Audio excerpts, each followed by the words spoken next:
네, 안녕하세요. 배워야 산다 유창호입니다. 2024년 청룡해를 맞이한 우리 주식시장은 참 큰 어려움을 겪고 있습니다.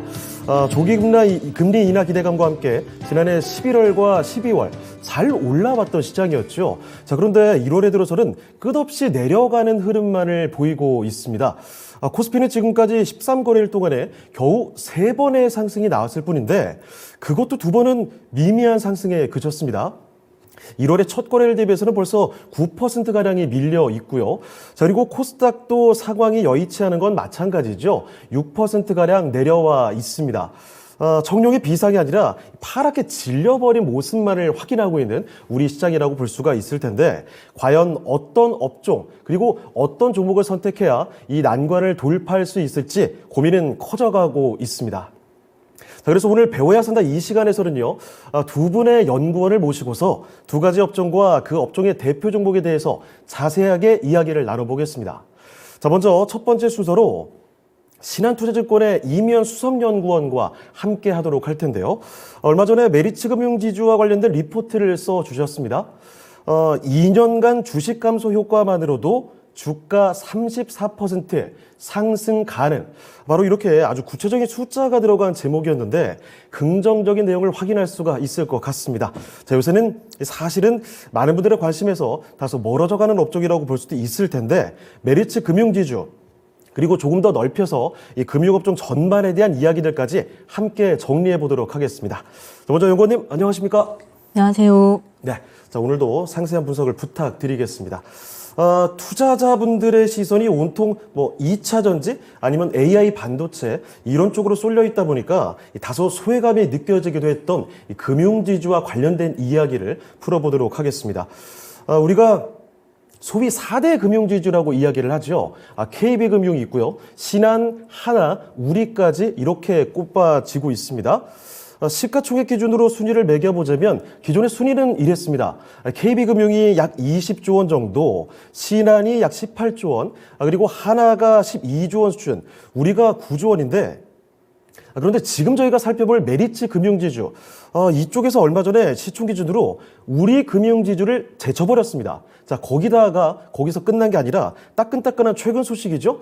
이제는 하나금융지주까지 넘어버렸습니다. 메리츠 금융지주도 시총 12조 원을 넘겨버렸는데요.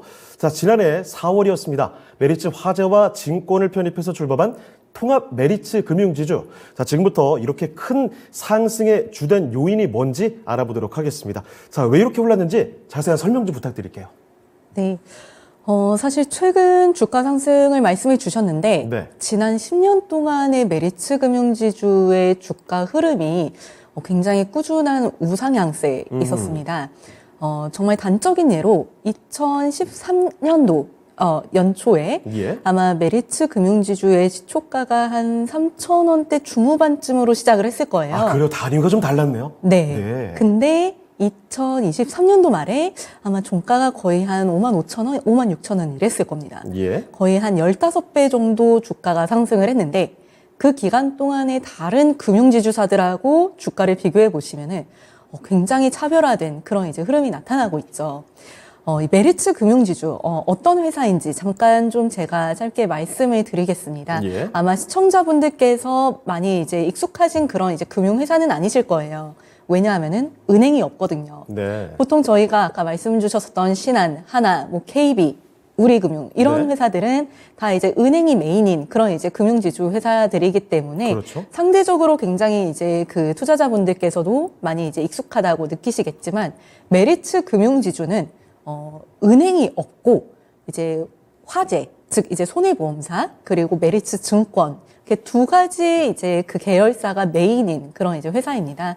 어떻게 보면 제2금융권이기 때문에 상대적으로 이제 접근성이 굉장히 낮은 거죠. 근데 이제 지난 10년 동안의 흐름을 놓고 봤었을 때, 증권사들, 보험사들 과연 좋았냐라고 하면은, 사실 이제 증권사들 같은 경우에는 자본이 지속적으로 늘어나면서 영업 범위가 확장이 되었고, 예. 특히 이제 부동산 PF 시장이 그동안에 워낙 좋았기 때문에, 특히, 이 메리츠 증권 같은 경우에는 이 부동산 PF 시장에서 굉장히 이제 그 강력한 이제 그 영업력을 기반으로 빠르게 성장을 하는 그런 증권사였고 네. 메리츠 화재 같은 경우에는 사실 보험 업종이라고 하면은 우리나라에서는 크게 재미가 없잖아요. 그렇죠. 뭐 저성장, 저금리에 고령화, 저출산, 이제 막 그런 이제 사실 인구 구조적인 문제로 인해서 보험 가입에 대한 수요가 없는데 메리츠 화재 같은 경우에는 이제 그 굉장히 이제 그 다양한 설계사 채널을 적극적으로 활용을 하면서 특히 이제 GA라고 하는 이 그 비전속 설계사 채널을 굉장히 우호적인 영업 채널로 이제 돌리고 그리고 FP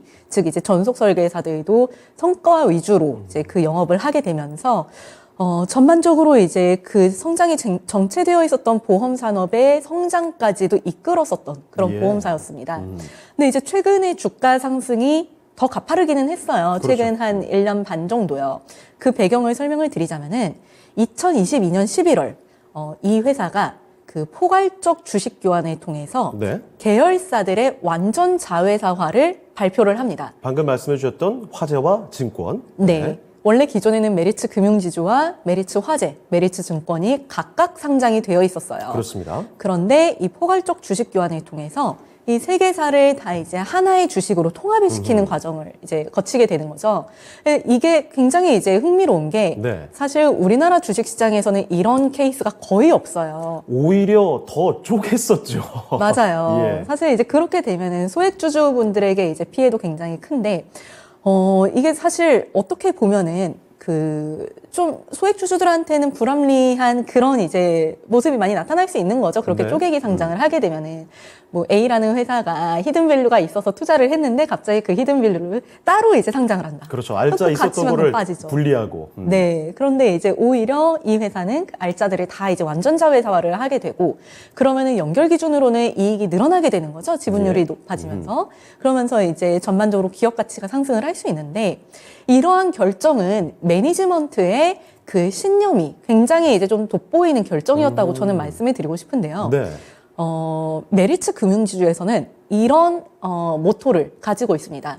대주주와 소액주주의 한 주는 동일한 가치를 지닌다. 네. 어떻게 보면 너무나도 당연하지만 근데 잘 안 됐었죠. 그쵸. 하지만 메리츠는 그거를 현실화를 시킨 거죠. 일단 이런 관점에서 이제 굉장히 주주 친화적인 그런 정책을 펼쳤다라고 보시면 되실 것 같고요.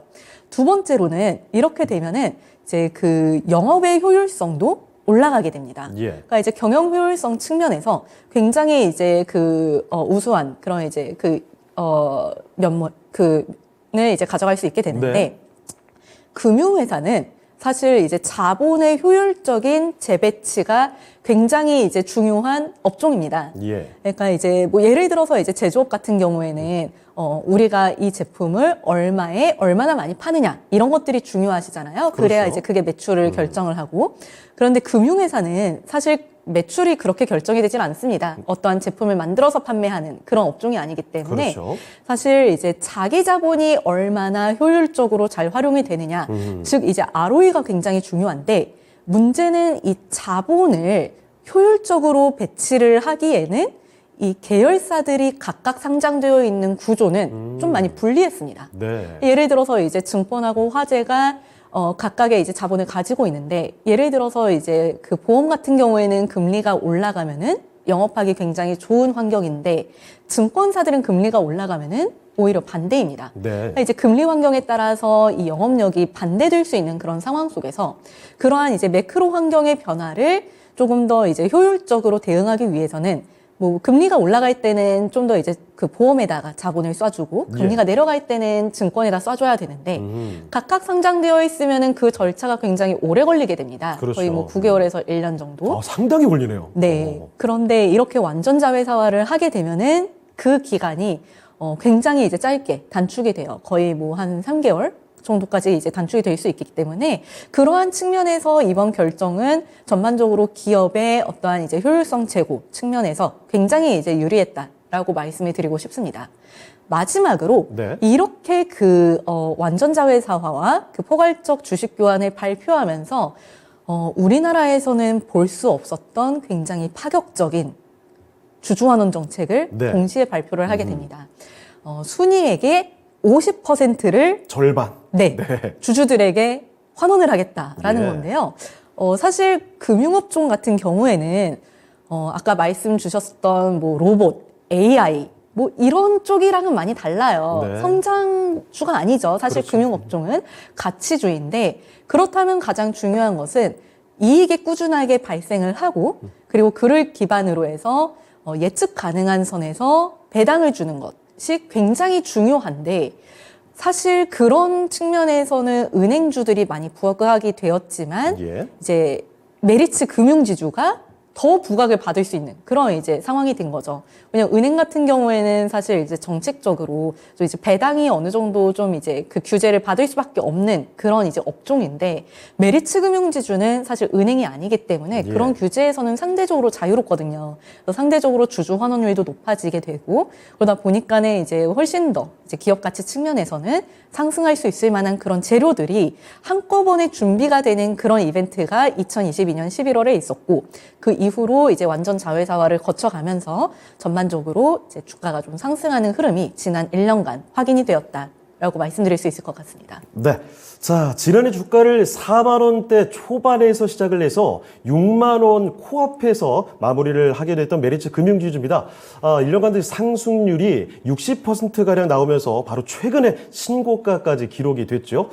그 이유를 좀 분석해 봤는데요. 일단은 쪼개기 상장이 상당히 유행했던 상황 속에서 메리츠 화재와 증권 이쪽을 다 하나로 통합시키는 아주 이례적인 사례가 됐다라는 겁니다. 자, 그래서 자본의 효율적인 재배치, 특히나 이 주주 환원율 50% 이런 인상적인 내용들이 포함되어 있었습니다. 자, 그럼 이제부터는 앞으로 전망을 한번 살펴보도록 할 텐데요. 앞서 제가 이야기했던 그 리포트의 제목이 중요합니다. 주식 감소 효과만으로도 주가가 34%의 상승이 가능하다. 바로 이 대목이었거든요. 자, 어떤 내용인지 이것도 자세히 설명을 부탁드립니다. 네. 앞서 말씀드렸던 그 주주환원 정책, 그러니까 순이익의 50%를 주주환원에 이제 활용을 하겠다라는 부분이, 이번 그 자료 제목의 핵심이라고 봐주시면 좋을 것 같은데요. 그 주주환원 50%는, 현금 배당 또는 자사주 매입과 소각으로 이루어질 예정입니다. 근데 이제 그 주가의 저평가 정도에 따라서 이거를 그 현금 배당을 할 수도 있고 자사주 매입과 소각을 할 수도 있는데 지금 현재 주가 수준에서는 자사주 매입과 소각을 하는 것이 주주들이 체감할 수 있는 이제 그 수익률이 조금 더 극대화하는 모델이기 때문에 예. 저는 앞으로 이제 그 자사주 매입과 소각이 반복적으로 이루어질 것으로 예상을 하고 있습니다. 이 회사는 연간 벌어들이는 순이익이 대략 한 2.2조 원 내외라고 봐주시면 좋으실 것 같은데요. 그럼 대략적으로 1.1조 원 수준의 이제 주주 환원이 이루어지는 거죠. 예. 그걸 이제 전량 다 이제 자사주 매입과 소각으로 이제 반복적으로 시행을 한다라고 했었을 때 앞으로 2025년 이제 연간 결산 시점, 즉 2026년 3월까지 네. 자사주가 이제 그 소각되는 양은 전체 발행 주식 수의 25%에 해당할 것으로 예상을 하고 있습니다. 상당 부분 줄이네요. 네. 예. 그렇기 때문에 이게 지금 기본적으로 정말 기계적으로 우리가 그 자사주 매입과 소각을 한다. 이제 시가총액은 현재 수준에서 그대로 유지가 된다는 네네. 가정하에서 분석을 했었을 때는 주가 상승 여력이 지금은 이제 34% 정도다라고 제가 작년 연말쯤에 자료를 발간을 했는데 네. 이때보다 지금 주가가 올라왔기 때문에 그렇죠. 실질적인 지금 상승 여력은 저보다 많이 줄어있다라고 봐주시면 좋을 것 같습니다. 네, 알겠습니다. 자, 시가총액이 현재 수준으로 유지된다라고 가정을 했을 때 자사주를 매입하고 소각까지 거치는 이 과정만으로도 주가 상승 여력이 상당히 나오게 된다라는 점. 지금 상장 주식 수가 25% 감소할 것으로 예상되니까 이런 내용들도 한번 기억을 꼭 해주시면 좋겠습니다. 자, 말씀드렸다시피 지난해 주가 상승이 상당히 나왔어요. 그래서 신고가를 쓰게 됐고 최근의 주가 수준이 아주 고점권역에 위치를 하고 있습니다. 자, 메리츠 금융지주 현재 그러면 이 밸류에이션 부담은 좀 없습니까? 어떻게 보세요? 사실 지금 지표상으로만 놓고 봤었을 때에는 굉장히 부담스러우실 수 있어요. 네. 이게 보통 이제 우리나라 금융업종 PBR은 한 0.5배 수준에서 머물러 있거든요. 네. 이게 뭐 은행이냐, 보험이냐, 증권이냐에 따라 달라지기는 하는데 평균적으로 이제 자기 자본 대비해서 50% 정도밖에 가치를 인정받지 못해요. 네. 하지만 메리츠 금융지주는 지금 PBR이 1.2배. 이거 뭐 배 이상 차이가 납니다. 네. 오히려 지금 자기 자본보다 추가적인 프리미엄을 더 받고 있는 네. 그런 상황이기 때문에 이게 과연 정당화될 수 있을까? 그렇죠. 여기에 대한 이제 고민은 사실 저도 항상 하고 있는데요. 두 가지로 설명드릴 수 있을 것 같아요. 예. 일단 첫 번째로는 이 회사의 ROE가 굉장히 높습니다. 이 회사는 ROE가 지금 20%를 넘어가요. 근데 보통 금융지주 회사들은 이제 10% 네. 초반 혹은 이제 뭐 보험사들은 지금 한 자릿수 나오고 있고요. 증권사들은 사실 이제 주식시장의 그 상황에 따라서 좀 이제 달라지기는 하는데 앞으로 이제 좀 시장이 뭐 어떻게 될지 뭐에 따라서 좀 달라지기는 하겠지만 예. 그럼에도 불구하고 지금 현재로서는 10%대 불과한 수준이기 때문에 사실상 지금 높은 이 ROE는 충분히 높은 PBR을 정당화시킬 수 있는 요인이다라고 말씀을 드리고 싶고요. 예. 두 번째로는 결국에 주주 환원율이에요. 글로벌 금융 회사들의 그 PBR과 그 총 주주 환원율을 같이 비교를 해보시면은 예. 굉장히 밀접한 상관관계가 있어요. 그런데 우리나라 그 금융회사들 같은 경우에는 앞서 말씀드린 것처럼 한 30% 내외의 수준의 주주 환원율에 이제 머물러져 있기 때문에 PBR이 상대적으로 낮을 수밖에 없는데 그 이상을 하기 때문에 사실 메리츠 금융지주 같은 경우에는 고 PBR이 충분히 지금은 납득이 가는 그런 상황이라고 말씀을 드리고 싶고요. 그리고 현재 PER로 놓고 봤었을 때, 오늘자 기준으로 아마 시총이 한 12조 정도 될 거예요. 네. PER 6배에 해당이 될 텐데, PER로 접근했었을 때 사실 6배는 그렇게 크게 부담스럽지는 않거든요. 예. 지금 우리나라 코스피가 뭐 10배는 좀 넘잖아요. 그러면은, 이렇게까지 공격적으로 주주 환원을 하고, 그리고 예측 가능한 선에서 이익이 나온다면은, 충분히 저는 그 정도는 지금, 부담이 없다라고 말씀드릴 수 있을 것 같습니다. 알겠습니다. 자, 밸류에이션 분석을 좀 해봤습니다. PBR 기준으로 따져봤을 때 높은 건 맞죠. 그런데 정당화될 수가 있다라는 이야기입니다. 그 근거는 ROE와 주주 환원율에서 찾아볼 수가 있을 텐데요. 글로벌 피어 그룹과의 이 상관관계를 놓고 봤을 때도 충분히 정당화된 이 프리미엄 설명을 드렸습니다. PER로 봤을 때도 높지 않은 그 부담감 설명을 드렸고요. 자, 그런데 이렇게 긍정적인 면모를 보고 있습니다만 리스크 요인에 대해서도 간과할 수는 없겠습니다. 역시 가장 걱정이 되는 건 뭐 지난해부터 아주 계속해서 이어져 왔던 이슈인데 부동산 PF 부실과 관련된 우려감이죠. 이게 참 큰 것 같습니다. 자, 그래서 지금 일각에서는 메리츠 금융의 부동산 금융 익스포저가 향후 악재가 될 수 있다. 뭐 이런 전망도 있던데요. 이에 대해서는 어떻게 보십니까? 네, 사실 그러한 우려에 대해서는 저도 충분히 사실 공감을 하고 있는 상황이고요. 네. 그래서 저도 계속 이제 지속적으로 좀 팔로우업을 하고 있는 상황입니다. 이 회사는 지금 부동산 PF 관련해서 익스포저가 한 13.8조 원 정도 되는 걸로 알려져 있어요. 그런데 이게 규모로 놓고 봤었을 땐 되게 커요. 네. 단일 이제 금융 지주로 놓고 봤었을 때 특히 이제 증권하고 보험으로 쪼개면은 그런데 이 중에 선순위 비중이 97%입니다. 네. 대부분이 이제 선순위로 지금 구성이 되어 있고요.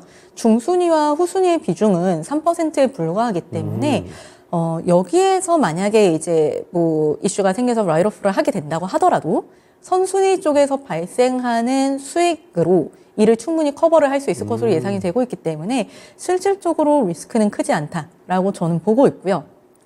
특히 지금 이 PF 대출의 LTV도 42% 수준입니다. 굉장히 안정적인 편이라고 저는 판단을 하고 있고요. 연체율도 1%대에서 유지를 하고 있기 때문에 사실 뭐 규모로만 놓고 봤었을 때는 익스포저가 크기 때문에 불안하실 수는 있겠지만 규모뿐만 아니라 사실 그 딜들의 퀄리티를 같이 보신다면은 예. 우려하실 만한 수준은 아닐 수 있다라고 저는 말씀을 드리고 싶습니다. 자, 그렇습니다. 부동산 PF 부실과 관련된 우려감, 이에 대해서도 이야기를 좀 해봤습니다.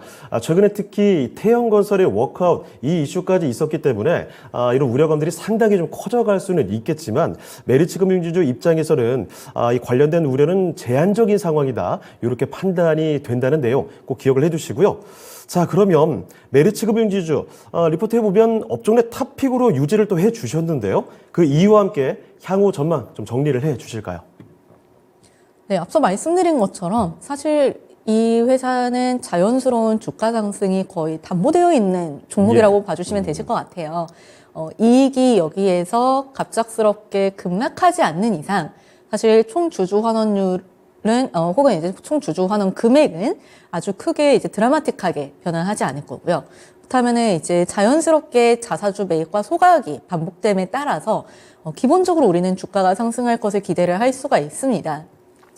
뭐 사실 이제 다른 금융주들 같은 경우에는 뭐 배당 수익률이 높으니까 충분히 이걸로 가져갈 수 있겠다라고 말씀을 많이들 하실 수는 있겠지만 보시면 이제 금융회사들은 보통 이거 뭐 항상 이렇다라고 일반화시킬 수는 없는 거지만 예, 예. 주주환원율이 높은 만큼 그만큼 주가도 많이 빠집니다. 그래서 사실 어떻게 보면은 이게 똔똔이 되는 그런 이제 상황들도 많이 발생을 하셨을 거고 네. 그런 것들을 실제로 이제 겪으신 투자자분들도 많으실 것 같아요.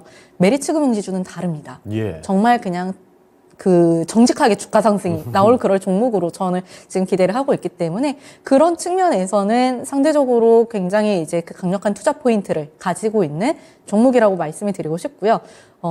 여기에서 물론 이제 리스크 요인들 앞서 말씀하신 것처럼 뭐 밸류가 비싸다, 네. 뭐 부동산 PF 쪽이 너무 이제 불안정하다 이런 부분들 물론 이제 그 우려가 되실 거고 그렇기 때문에 앞으로 지속적으로 그러한 부분에 대해서는 모니터링을 하셔야겠지만 현재 수준에서는 크게 감지가 되고 있는 리스크는 그렇게까지 이제 크지는 않다. 정도로 말씀을 드리고 싶고요.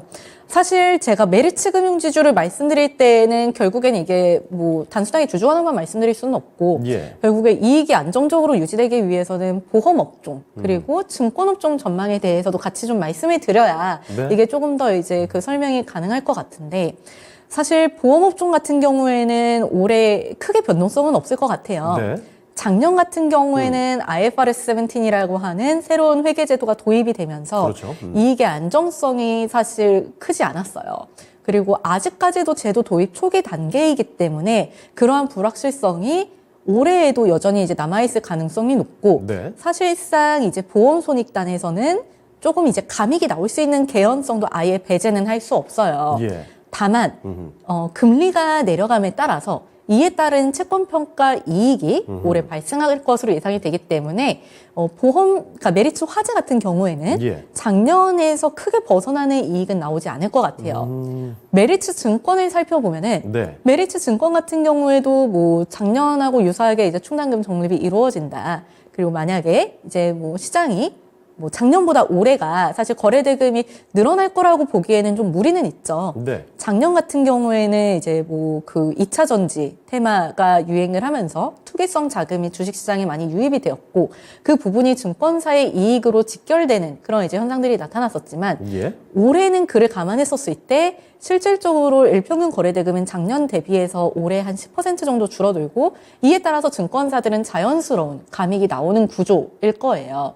다만 말씀드린 것처럼 금리가 하락하면서 이에 따른 채권평가 이익이 일부 발생할 거기 때문에 메리츠 증권도 실상 작년 대비해서 이익이 크게 막 변동이 있을 것 같지는 않습니다. 예. 물론 일부 감익이 나올 수는 있겠지만 아주 드라마틱한 그런 변동이 아니라면은 앞서 말씀드린 것들로 이게 상쇄가 된다면은 그렇다면 이익 레벨은 충분히 유지가 될 수 있고 그로 인해서 지속적인 주주 환원이 가능하다라고 저는 말씀을 좀 드리고 싶습니다.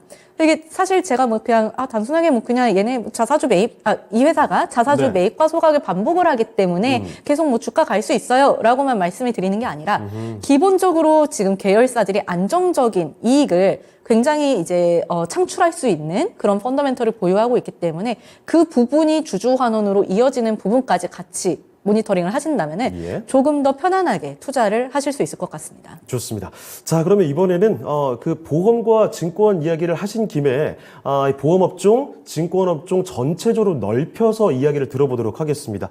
보험과 증권업종 올해 앞으로의 전망에 대해서도 이야기 정리해 주실까요?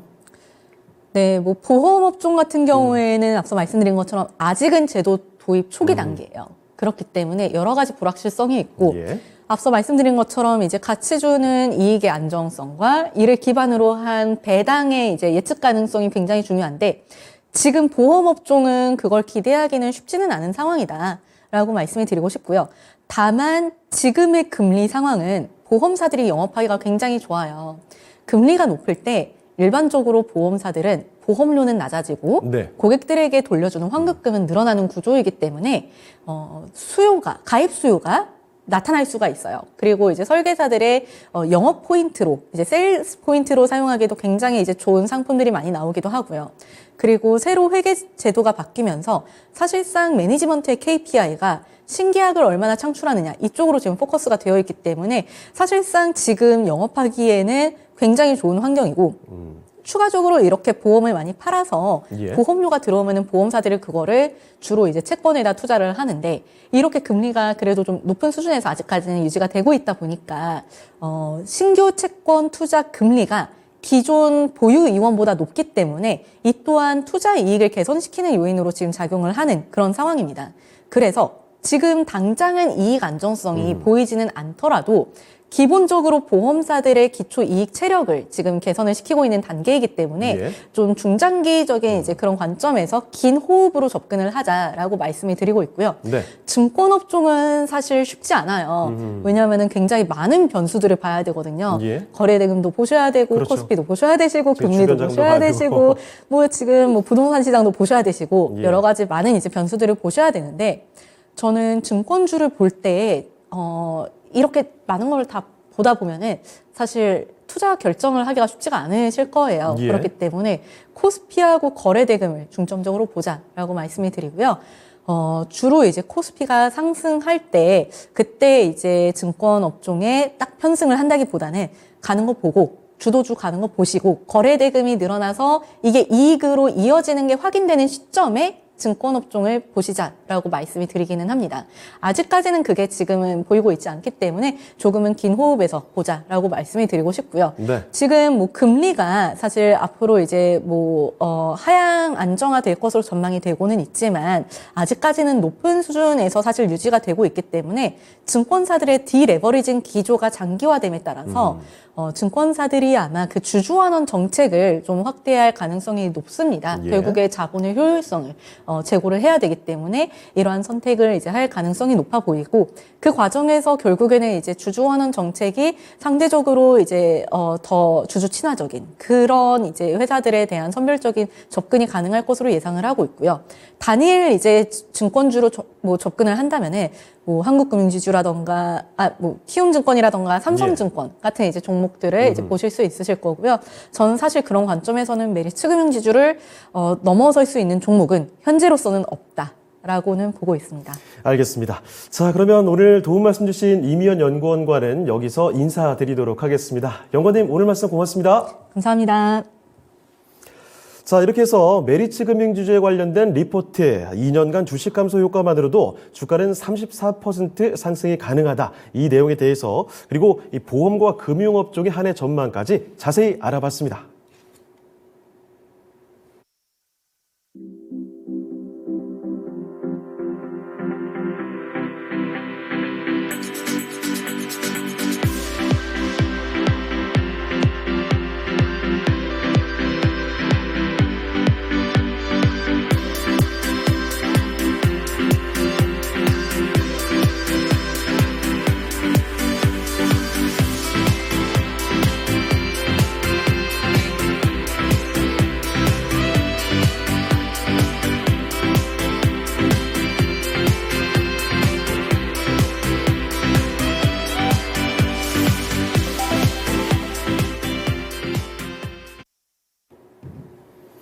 네, 다음 출연자 모셔보도록 하겠습니다. 이베스트 투자증권의 오지우 연구원과 함께하도록 할 텐데요. 이거 어느새 돌아보니까 대단한 주가 상승을 보여준 종목이죠. 이 코스메카 코리아와 관련된 리포트를 지난해 11월에 써주셨습니다. 한미중 세 박자가 완벽. 아주 심플하지만 강력한 임팩트가 있는 제목이었는데요. 관련해서 화장품주들 전반적인 이야기까지 함께 나눠보도록 하겠습니다. 네, 연구원님 안녕하십니까? 네, 안녕하세요. 네. 자, 일단은 화장품 업종 전반을 한번 돌아보도록 하겠습니다. 2023년 화장품주들의 흐름 리뷰를 해본다면 어떤 이야기 들어볼 수 있을까요? 네, 2023년도 화장품 업계에서 이제 주요 키워드를 하나 꼽자면은 바로 인디 브랜드였습니다. 인디 브랜드. 네, 많이 들어보셨죠. 네. 이제 글로벌 리오프닝 때문에 이제 전방 상황도 좋은데 전통적인 대형 브랜드를 선택하는 대신에 이런 인디 브랜드를 선택하는 소비자들이 굉장히 많았고요. 뭐 미국이나 일본 같은 화장품 강국에서는 이런 K뷰티 인디 브랜드 인기가 굉장히 많이 올라가면서 중소형주 위주의 주가 강세가 계속되었습니다.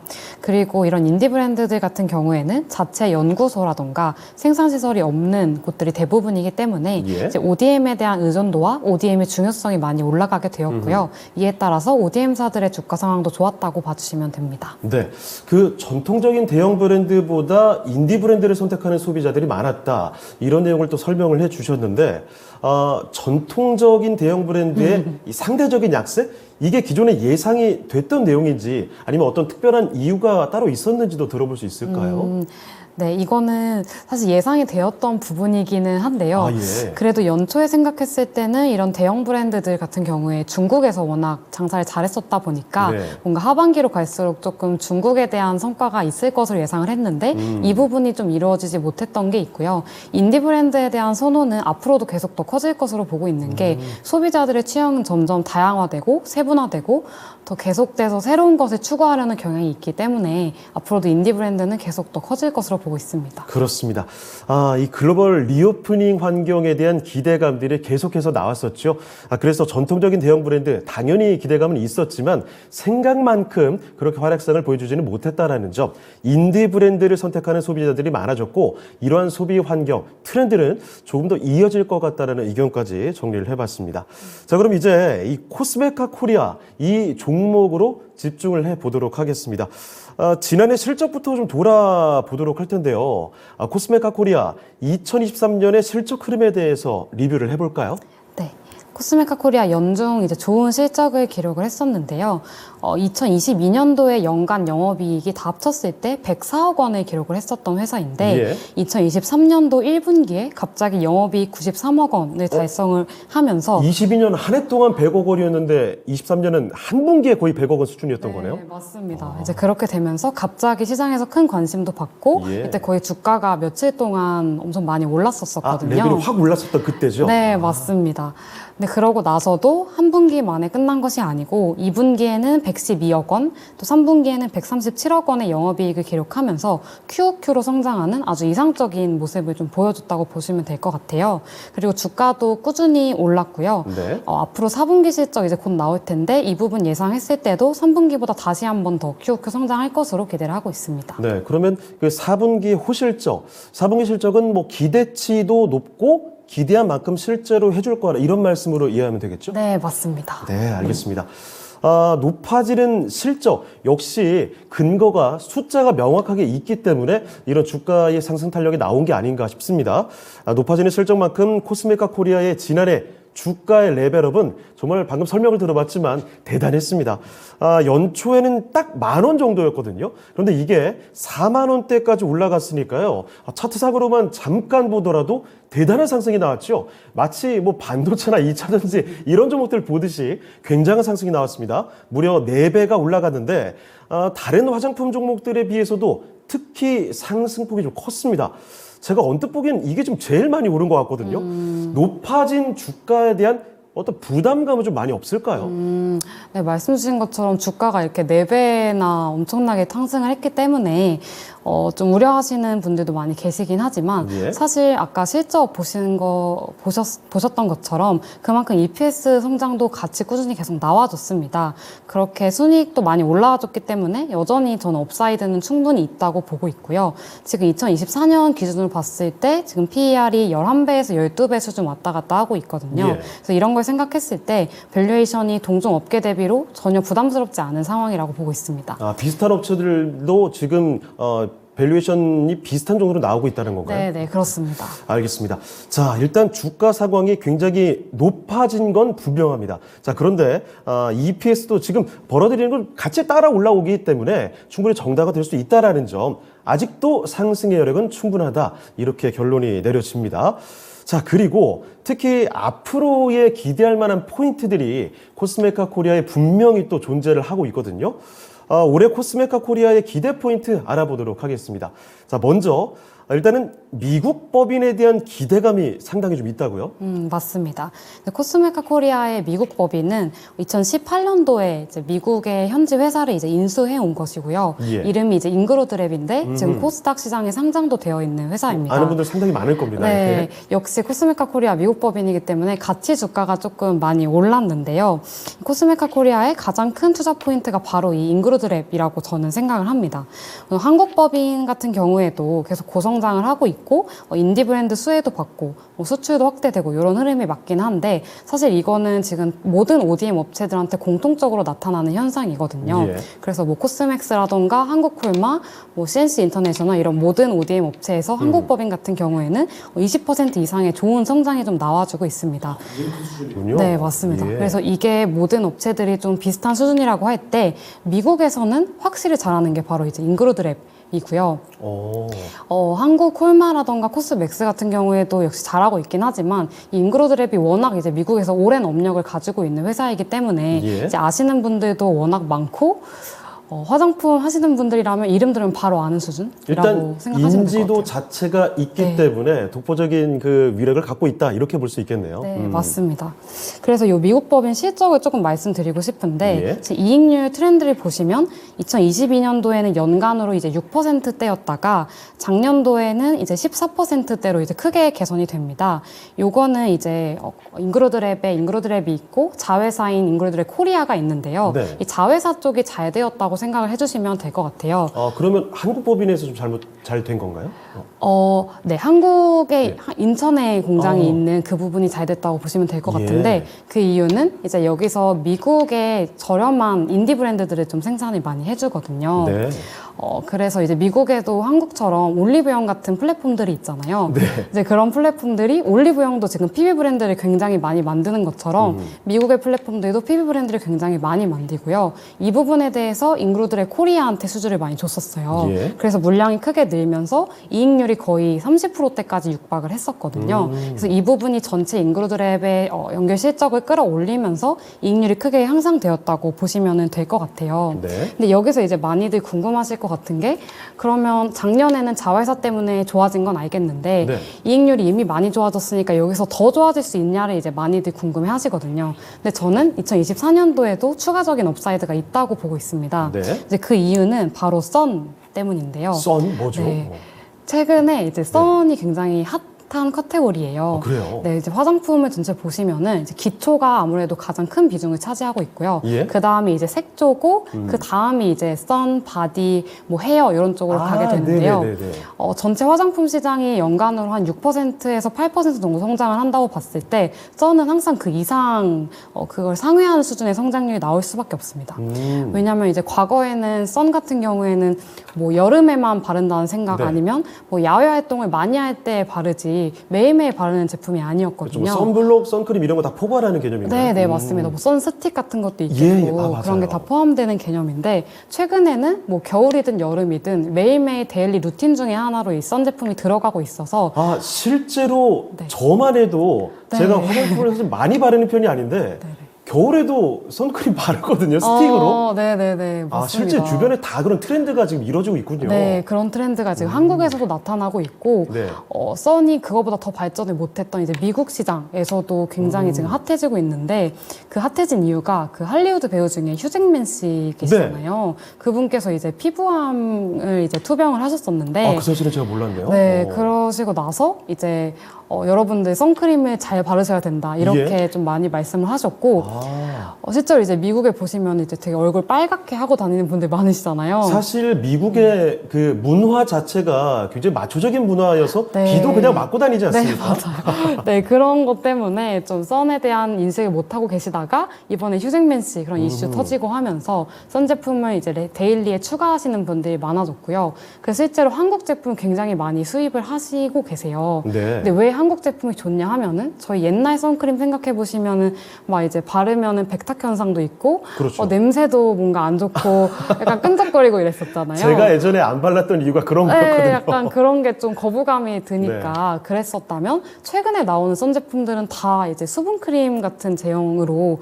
굉장히 좋게 나오고 있어서 맞아요. 이런 것들이 이제 미국에서 각광을 받는다 보시면 될 것 같고요. 제가 지금 좀 장황하게 설명을 했지만 네. 이렇게 선 관련된 신제품 물량이 올해 하반기부터 인그루드랩 본사에 인식이 되면서 이쪽 가동률과 이익률이 올라갈 거다라는 아이디어이고요. 이게 왜 올해 하반기에 붙냐면은 한 2년 전쯤에 ESG 테마가 굉장히 핫했을 때가 있었잖아요. 그렇죠. 그때 이제 선크림을 바르고 바다에 들어가면은 이게 산호초를 파괴시켜서 해양 생태계가 망가진다 이런 이슈가 있었었어요. 예. 근데 그게 선 중에서 유기자차, 무기자차가 있는데 무기자차는 괜찮고 유기자차가 그런 안 좋은 영향을 내는 거였었거든요. 환경에.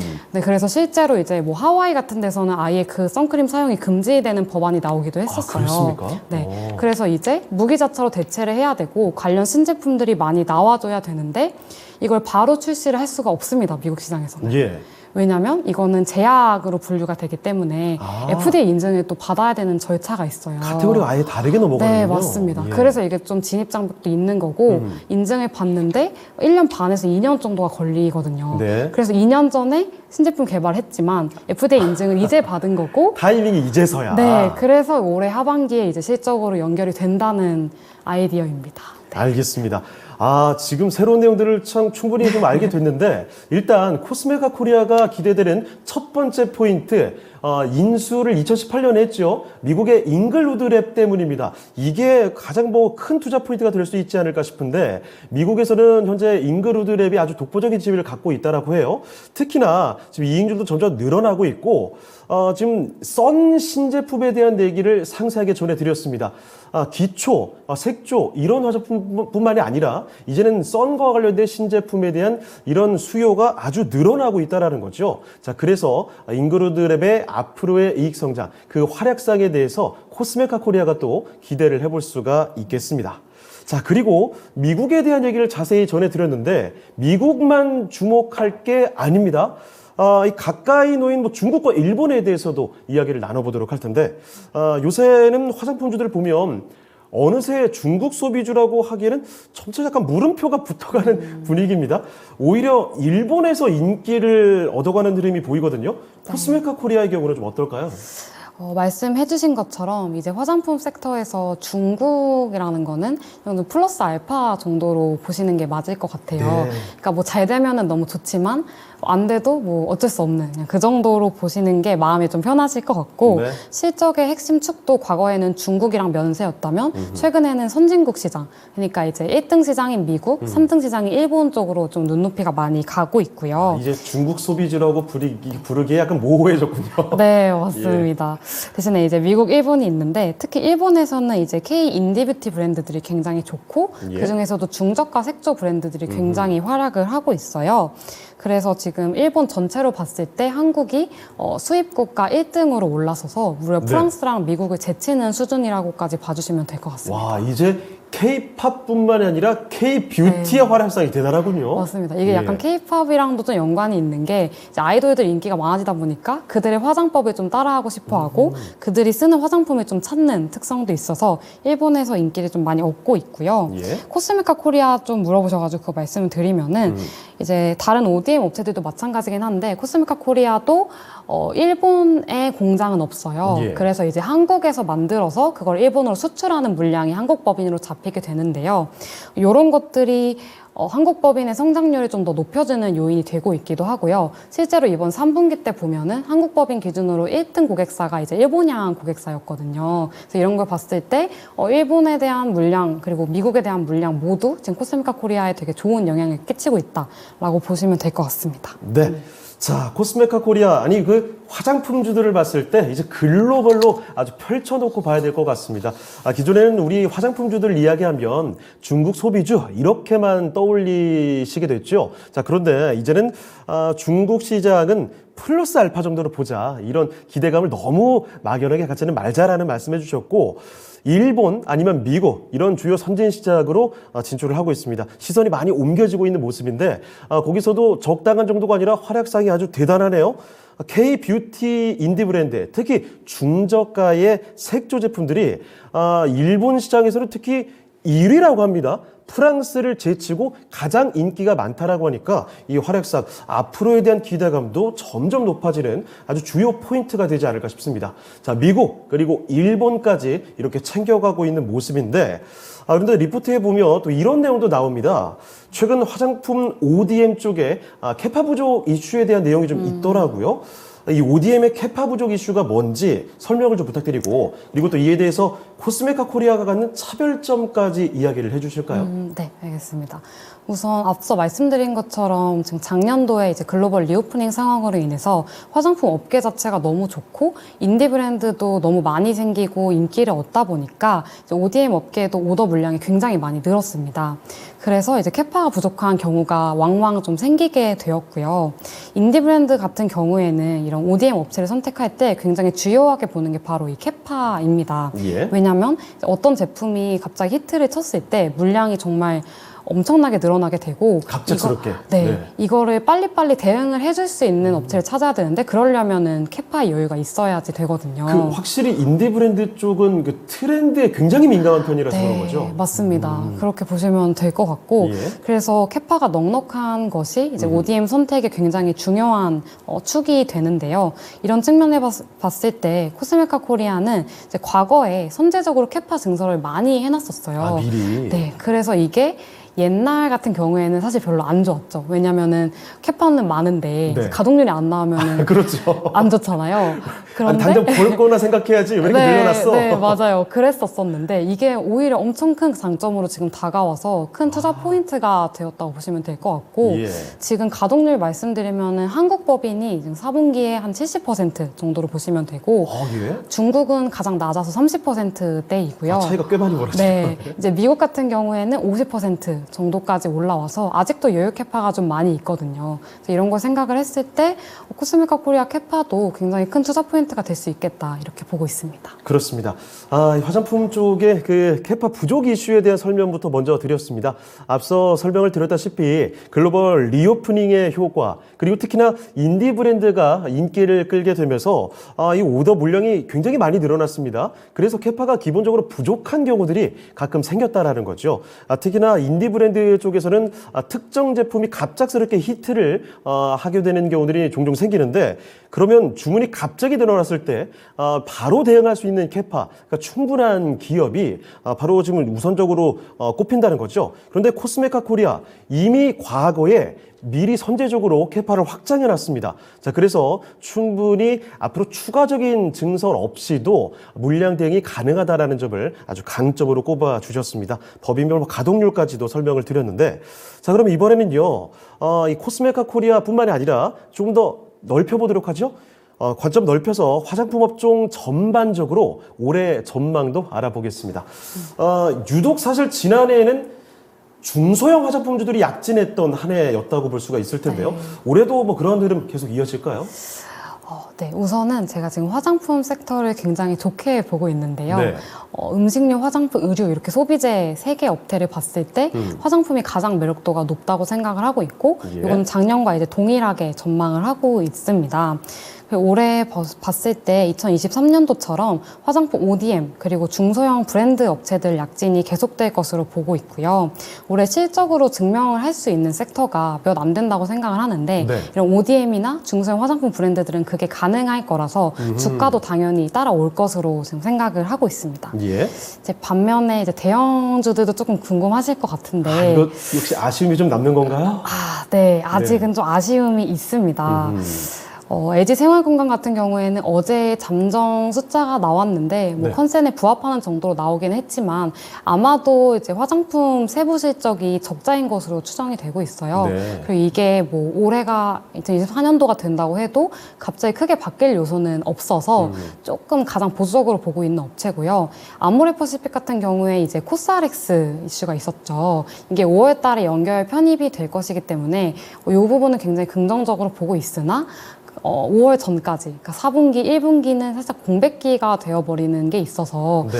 이 부분은 좀 아쉽게 보고 있습니다. 그래도 이제 알겠습니다. 하반기로 네. 갈수록 관심도는 좀 올라갈 것 같아요. 일단은 방금 전에도 대형주들 설명을 해주셨는데 LG생활건강과 아모레퍼시픽 사실 오늘 주가는 크게 올라서 저는 왜 이 친구들이 갑자기 이렇게 오르지 싶었거든요. 이걸 아주 의미 있게 보기는 좀 어렵다 이렇게 이해할 수 있을까요? 네, 저는 굉장히 의미 없게 보고 있습니다. 알겠습니다. 자, 일단 화장품주들 전반적으로 말씀을 들어보고 있는데, 자, 그러면 코스메카 코리아와 함께 화장품 업종 내에서 우리가 조금 더 관심 있게 볼 수 있을 만한 종목 뭐가 또 있을지 알아보도록 하겠습니다. 볼만한 종목 또 뭐가 있을까요?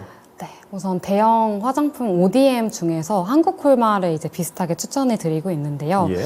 코스메카 인그루드랩을 좋게 보는 이유 중에 하나가 아까 선을 말씀드렸었잖아요. 근데 이 선이 미국에서 잘하는 거는 인그루드랩이고 네. 한국에서는 이제 잘못 말해서 한국 네. 콜마가 가장 강점이 있어요. 오늘 썬 이 얘기를 지금 보시는 분들은 정확히 다 챙겨 가시겠네요. 네, 맞아요. 그 한국 콜마가 한국에서 이제 점유율이 70%라서 굉장히 높은 점유율을 차지를 하고 있고요. 국내에서는 뭐 압도적인 점유율. 네, 이거를 이제 그대로 중국으로 가져가서 작년도에 처음으로 중국이 흑자 전환이라는 기록을 썼고요.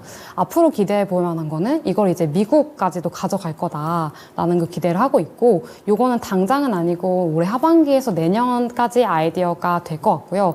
저는 이게 가능할 것이라고 보고 있는 이유가 혹시 조선미녀라는 브랜드 아실까요? 저는 잘 모르겠습니다. 어떤 거죠? 그 조선미녀라고 미국에서 굉장히 이제 선크림 잘 된 브랜드가 있는데 이름이 조선미녀인데 미국에서 잘 되고 있어요? 네, 예. 굉장히 잘 되고 있는데요. 그 제품을 이제 만든 곳이 이제 한국 콜마거든요. 근데 그게 이제 미국에서 생산한 건 아니고 한국에서 만들어 수출을 한 거지만 그게 이미 미국인들한테 인기가 있다는 거가 이미 증명이 됐기 때문에 그럼 미국에서 만들어도 미국 사람들의 마음을 좀 사로잡을 수 있지 않을까 이렇게 전 생각을 하고 있고, 이것도 올해 하반기에서 내년까지의 좀 아이디어가 될 수 있을 것으로 보고 있습니다. 네, 알겠습니다. 자, 코스메카 코리아와 함께 다른 화장품 종목 어떤 종목을 집중해 볼 수 있을까 이야기를 좀 들어봤는데요. 대형 종목 중에서 한국콜마 이야기도 들어봤습니다. 역시 이 코스메카 코리아의 주요 포인트 인그루드랩에서 썬 얘기 좀 말씀드렸었죠. 썬 관련된 기대감입니다. 한국콜마가 썬에 국내에서 상당히 강점이 있는 회사라는 점, 70% 이상의 높은 점유율을 갖고 있고요. 이미 뭐 중국에서는 의미 있는 성과를 보이고 있고 앞으로 미국에서도 기대감을 높여가는 회사다라는 점, 이런 기대감과 함께 한국콜마 꼽아 주셨습니다. 자, 마지막으로 한 가지만 좀 질문 더 드리도록 하겠습니다. 네. 코스메카 코리아 질문으로 마무리를 해볼 텐데, 사실 뭐 앞서도 저희가 이야기를 했지만 코스메카 코리아의 지난해 주가 상승이 정말 대단히 크게 나왔기 때문에 올 한 해 뭐 그만큼까지는 아니겠지만 비슷한 주가 상승 여력 기대해봐도 괜찮을까요? 내외까지는 조금 어려울 것 같고요. 여전히 업사이드 크게 보고 있다고 이렇게만 말씀드리겠습니다. 알겠습니다. 자, 의미 있습니다가 한마디, 업사이드 아주 크게 여력이 있다, 이렇게 정리를 해보겠네요. 자, 화장품 업계에서도 단연 기대가 되는 종목이죠. 코스메카 코리아의 한미중 3박자 완벽, 바로 이 리포트와 관련된 이야기, 그리고 화장품주들의 한 해 전망까지 해서 살펴드렸습니다. 자, 도움 말씀 주신 오지우 연구원은 여기서 인사드리도록 하죠. 자, 연구원님 오늘 말씀 고맙습니다. 감사합니다. 자, 배워야 산다. 오늘 이 시간은 두 분의 연구원을 모시고 금융과 화장품 업종 대표 종목들에 대한 리포트 관련 이야기들, 그리고 업종의 전반적인 앞으로 전망에 대해서까지 심도 있는 이야기들을 살펴드렸고요. 저희는 오늘 여기서 인사드리도록 하겠습니다.